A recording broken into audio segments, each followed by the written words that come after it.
Michael Jackson, the king of pop, one of the greatest entertainers of all time. Yet, before his death, he was hundreds of millions of dollars in debt.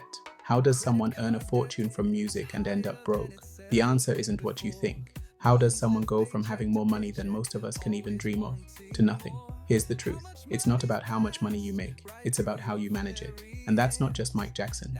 In America, credit card debt is the highest it's ever been. Here in the UK, millions live paycheck to paycheck. But let's make this personal.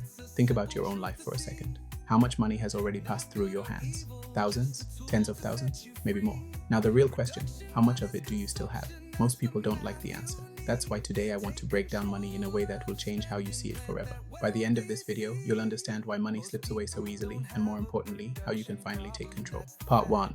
What is money, really? People say money is a medium of exchange. That's true, but it doesn't help much. A better way to see it is this: money equals value. If you give Amazon £20, you do it because in your mind, the item is worth £20. That's value for value. This is powerful because money itself is not evil. It's not good either. It's a tool. It's neutral. What matters is how you use it. Money opens doors. It gives options. The real question is, what do you do with it?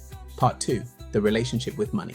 Money comes in through production, your job, your business, your skills. Money goes out through consumption, rent, food, Netflix, clothes. Your net worth over time is just production minus consumption. Simple maths. But here's the catch. Most people don't have a production problem, they have a consumption problem. Even people earning six figures live paycheck to paycheck. Why? Because spending rises to match income. That's the real rat race. Not just the 9-to-5 grind, but the cycle of always being one paycheck away from collapse. And the mental pressure of living like that is huge. Part 4. Why we overspend.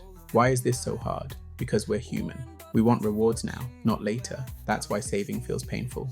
We also copy others. If your friends buy cars, clothes, or fancy holidays, you feel pressured to do the same. That's keeping up with the Joneses. But here's the twist. Today the Joneses aren't just your neighbors. They're influencers online, showing off lifestyles that look rich. Many of them only look rich. So ask yourself, do you want to look rich or actually be rich? Part 5. Production versus consumption. Once you control consumption, you can shift focus to production. Production means creating value. For most, that's through a job.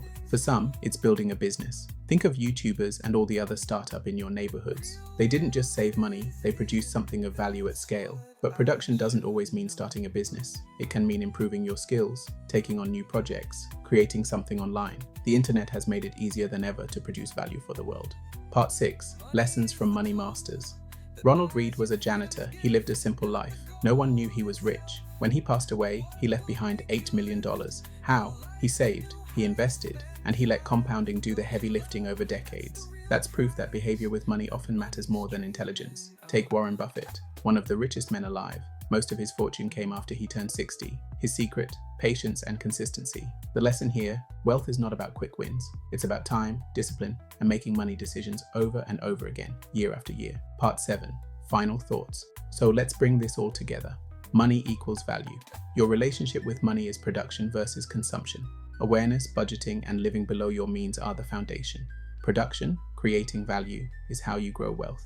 Real wealth is hidden. It's not the car or watch you show. It's the assets you quietly hold.